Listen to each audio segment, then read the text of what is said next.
बिस्मिल्लाहिर्रहमानिर्रहीम। अस्सलाम वालेकुम। मेरा नाम अब्दुल कादिर कमाल है।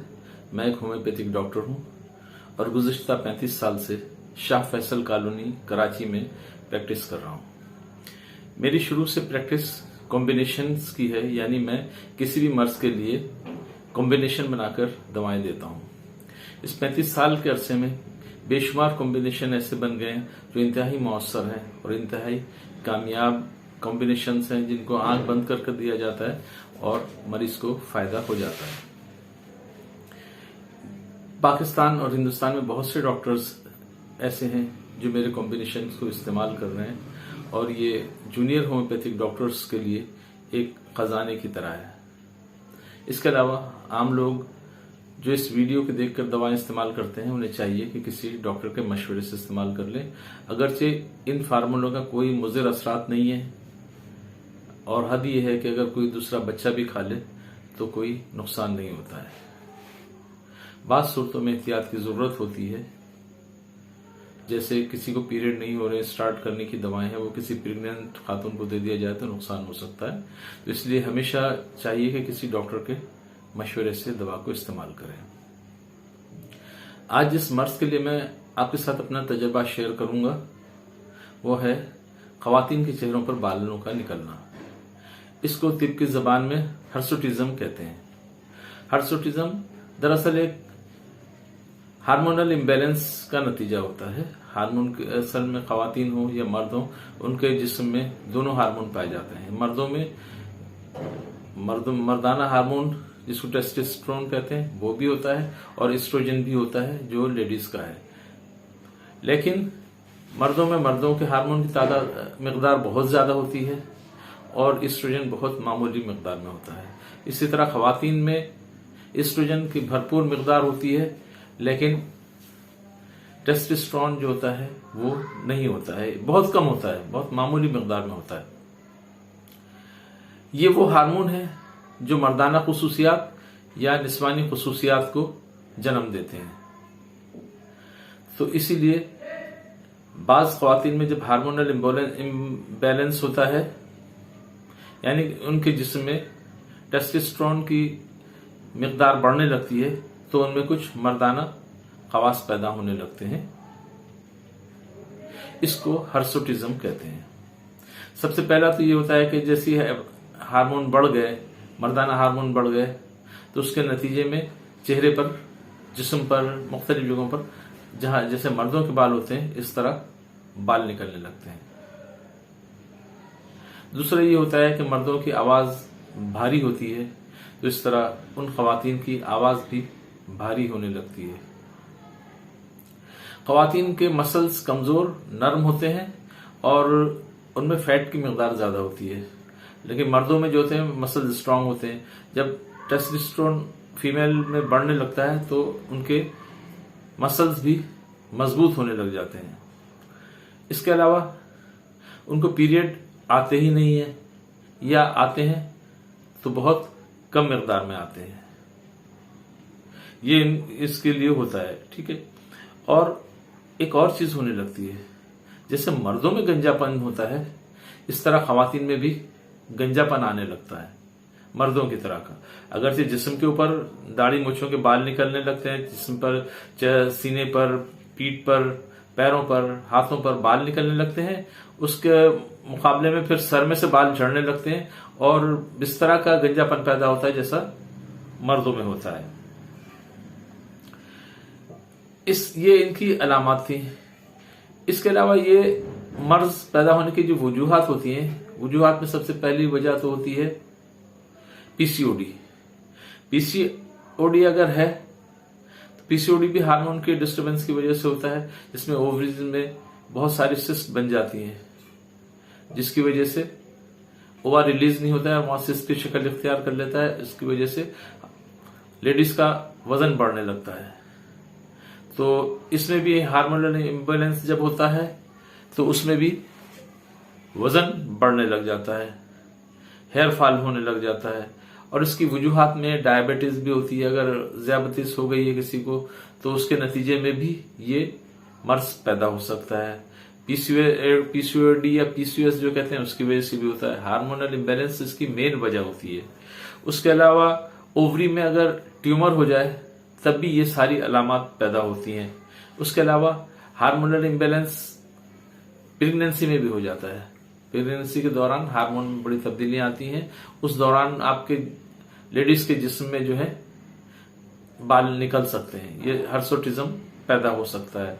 उसके अलावा मेनोपॉज का जो दौर आता है उसमें भी हार्मोन कम हो जाते हैं, एस्ट्रोजन कम हो जाता है, जिसकी वजह से उन खवातीन के चेहरे पर बाल निकल सकते हैं, वजन बढ़ सकता है, पीरियड बंद हो ही जाते हैं। इसी तरह बरखिलाफ इसके अगर मर्दों में एस्ट्रोजन बढ़ने लगे, जैसा एक एज में आता है जब वो बूढ़े होने लग जाते हैं, 50, 55, 60 साल की उम्र के हो जाते हैं, तो उनमें गायनिकोमास्टिया का मर्ज पैदा हो जाता है। बचपन में, जवानी में भी अगर ये एस्ट्रोजन बढ़ जाए तो गायनिकोमास्टिया का मर्ज पैदा हो जाता है, जिसमें ब्रेस्ट मर्दों के बढ़ने लग जाते हैं। इसी तरह लेडीज में जब जेंट्स के हार्मोन बढ़ते हैं तो वो सारी खुसूसियात पैदा होती हैं जो मर्दाना है।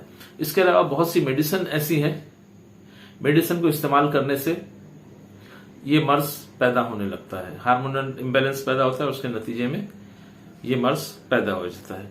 इसके अलावा मौरूसी तौर पे भी होता है, ये जेनेटिक्स में भी होता है। यानी अगर किसी खवातीन के वालदा, नानी, दादी इसमें इस तरह का मर्ज में मुब्तला रही हैं, उनकी बहनें, खालाएं, तो उनमें भी चांस होता है कि ये मर्ज उनमें पैदा हो जाएगा।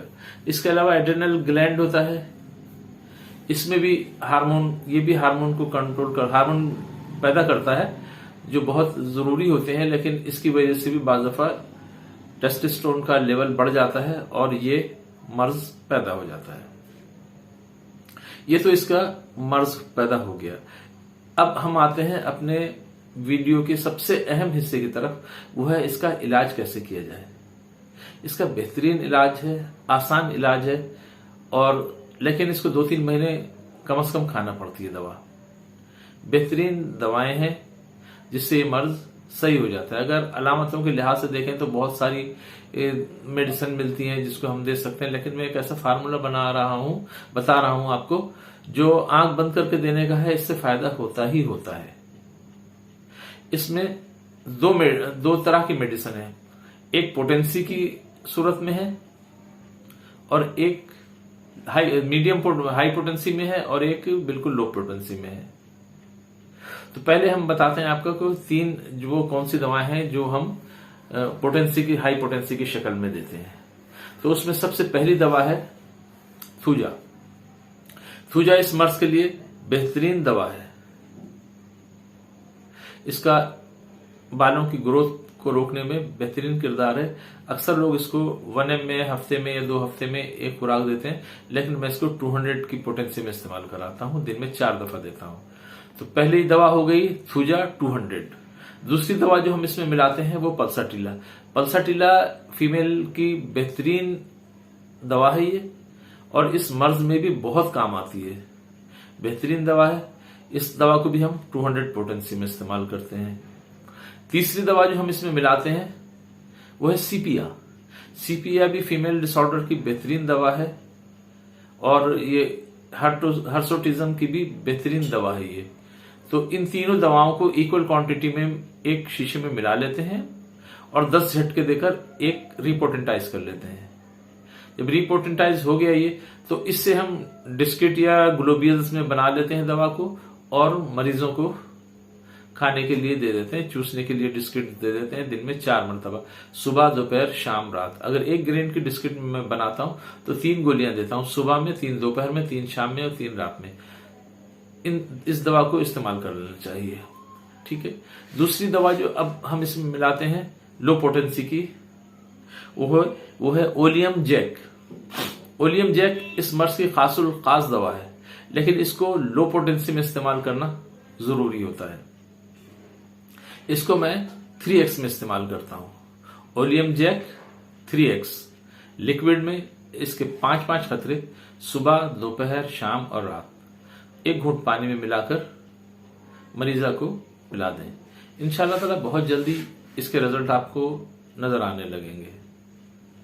ये बेहतरीन फार्मूला है और इसके मरीज बहुत आते हैं।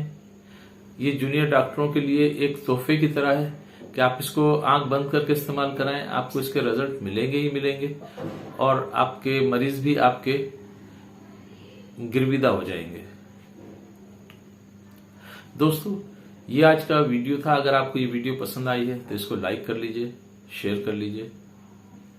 इसके अलावा जो लोग पहली मरतबा मेरा YouTube चैनल देख रहे हैं उनसे गुजारिश है कि मेरे चैनल को सब्सक्राइब कर लें और बेल आइकन को दबा दें ताकि आने वाली वीडियोस की आपको नोटिफिकेशन मिलती रहे। पाकिस्तान भर में मैं अपनी दवा TCS के जरिए भेज देता हूं। अगर कोई मुझसे ट्रीटमेंट लेना चाहे, मुझसे मशवरा करना चाहे तो मेरा WhatsApp नंबर आ रहा है, इसके ऊपर आप मुझसे राब्ता कर सकते हैं। मैं आपको इंशाअल्लाह ताला गाइड कर दूंगा। अपना बहुत ख्याल रखिए। अल्लाह ताला आप सबको सेहत, तंदुरुस्ती और दराजी उम्र अता फरमाए। हादिसात, आफात, बलायात और मुज़ी अमराज से महफूज रखे। दुनिया और आखिरत की खुशियां नसीब फरमाए। दुनिया और आखिरत की परेशानियों से महफूज रखे। आमीन या रब्बिल आलमीन।